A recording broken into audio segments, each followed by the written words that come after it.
ঘুম আসতেছে না কারো।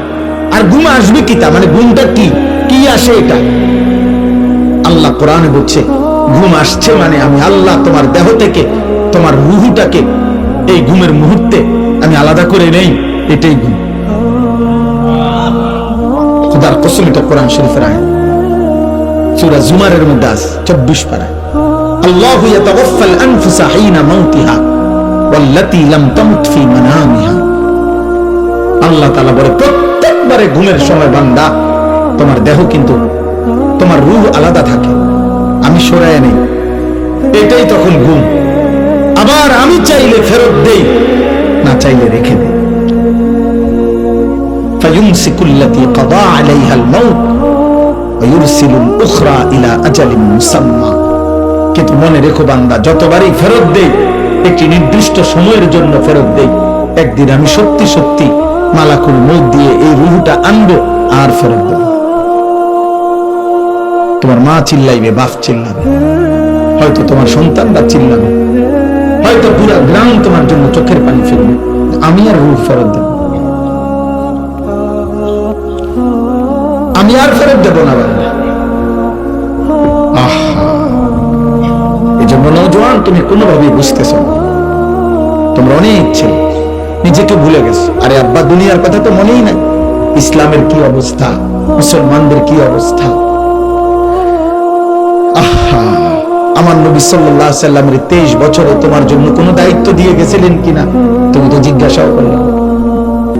16 বছর, 18 বছর, 25 বছর, 24 বছর, এমন সুন্দর বয়সে একটাবার জানতেও তো চাইলা না যে হুজুর নবীজি আমার জন্য কোনো দায়িত্ব দিয়েছেন কিনা, ইসলাম আমার কাছে কিছু চাই কিনা, আমার আল্লাহ যে আমার সৃষ্টি করছেন তিনি আমার কাছে কিছু চান কিনা। তুমি তোমার মতোই আছো হুজুর। নারী, ছবি, মোবাইল, অশ্লীল দৃশ্য, যেখানে মন চায় সেখানেই পেশাব করতেছ, যখন যার মতো চুল রাখতে মন চাচ্ছে চুল রাখতেছ। এটা কি মুসলমানের চুল, না কাফেরের, না ইহুদির, না বেঈমানের, না জানোয়ারের, না মানুষের, না আফ্রিকার জঙ্গলের কোন প্রাণীর?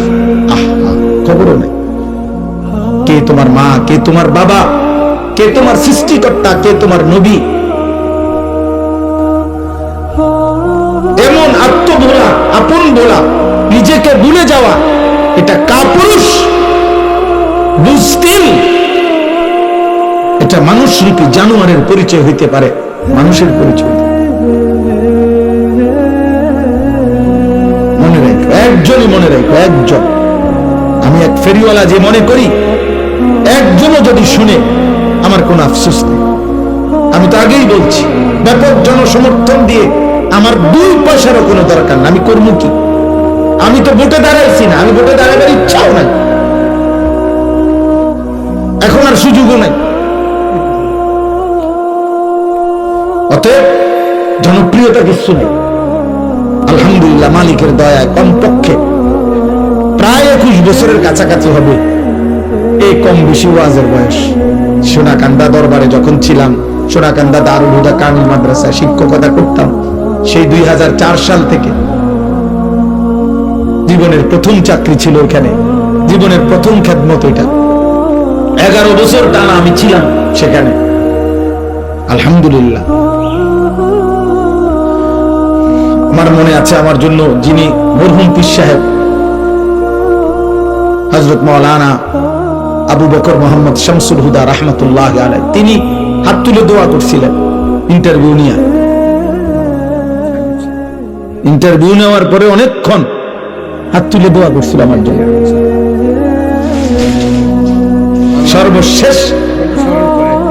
সর্বশেষ কোরআনুল কারীম বলছে, মাওলানা আপনি একটু কোরআন শরীফ পড়ে শোনান। আমি 1 পৃষ্ঠা কোরআন শরীফ পড়ে শোনাইছি, আর হাত তুলে মুনাজাত করে বলছে, মাওলানা আমার দিল খুশি হয়েছে, আমি আমার এনে থাইকেন। বলছিল 5টা বছর কমপক্ষে থাইকেন, আমার এতটুকু মনে আছে। তো ভাইয়া আমি এটা বলতে চাই যে আমার সে কথা মনে আছে, আমি সেই আনিসুর রহমান যে 4 জন মানুষের সামনে 2.5 ঘন্টা বয়ান করছে, 10 জন মানুষের সামনেও 2 ঘন্টা 3 ঘন্টা বয়ান করছে, খালাস, কোনো অসুবিধা নাই। বেশি না কম এটা দেখার বিষয়। জনপ্রিয় না অজনপ্রিয় এটা কোনো বিষয় না। হযরত মাওলানা আব্দুল আউয়াল সাহেব, সে কখন আমি আজ থেকে না হয়তো এত লম্বা সময় আমার এই কর্মজীবনের সেই শুরু থেকে ওনার সাথে পরিচয়। আল্লাহ তাআলা ওনাকে হায়াতে তৈয়বা আফিয়া দান করেন।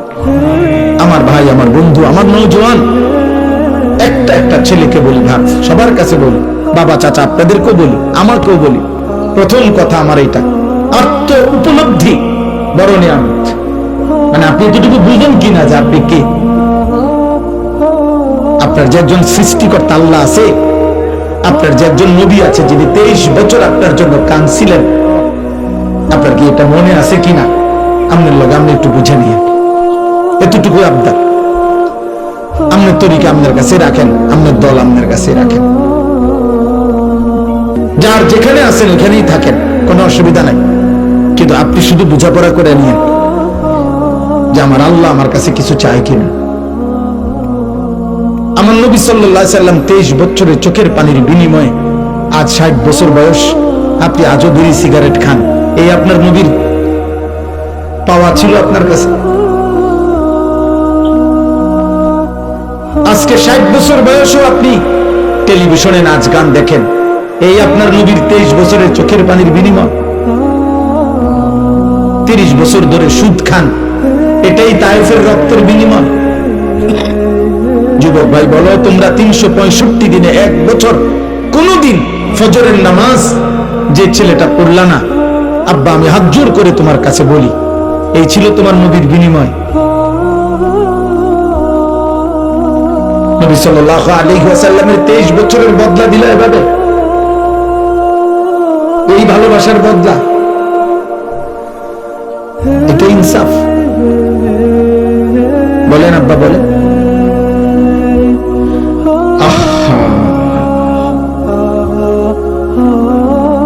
হায় মালিক। নবীজি সাল্লাল্লাহু আলাইহি ওয়াসাল্লাম, আমরা উর্দু কিতাবে পড়ছি, অসংখ্য উম্মতের আমলনামা দেখে কিয়ামতের দিন নবীজি কাঁদবে। আরে ভাইয়া, সুপারিশটা এমনি এমনি করবে না, সুপারিশের তো নিয়ম কানুন আছে। আল্লাহ নবী সাল্লাল্লাহু আলাইহি ওয়াসাল্লাম সুপারিশ করবে তো তার জন্য কোনো ফাইল জমা দিতে হবে না, কথা বলে না? আপনার আমলনামাটা দিতে হবে না, এটা উনি দেখবে না? কোনো কথা নাই, বার্তি নাই, কোনো কাগজ কলম নাই, কোনো দেখাশোনা নাই, এমনি আমরা জান্নাতে ঢুকাই দিব। হ্যাঁ, আমরা মামুর বাড়ি মনে করছে।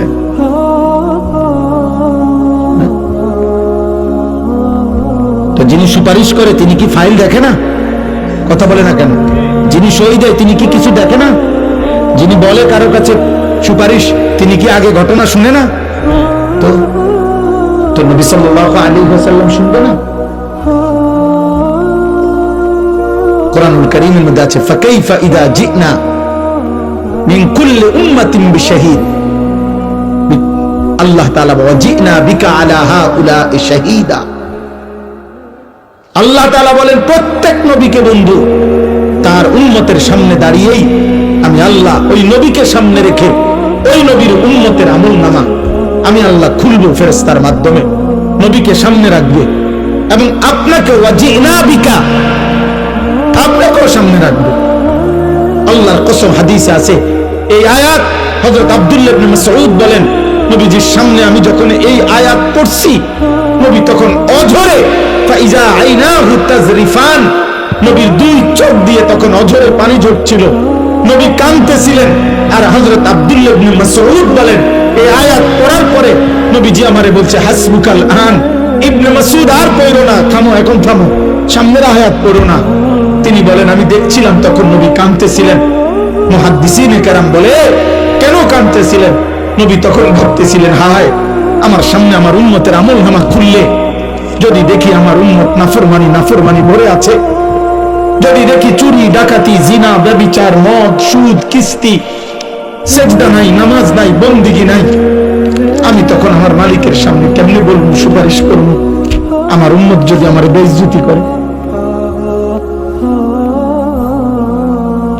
আমার উম্মত যদি আমার অপমানিত করে, আল্লাহর কসম আব্বা, নবী সেদিন কাঁদছিলেন।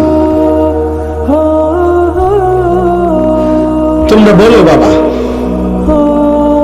প্রিয় ভাই, প্রিয় সন্তান, প্রিয় বাবা, বলেন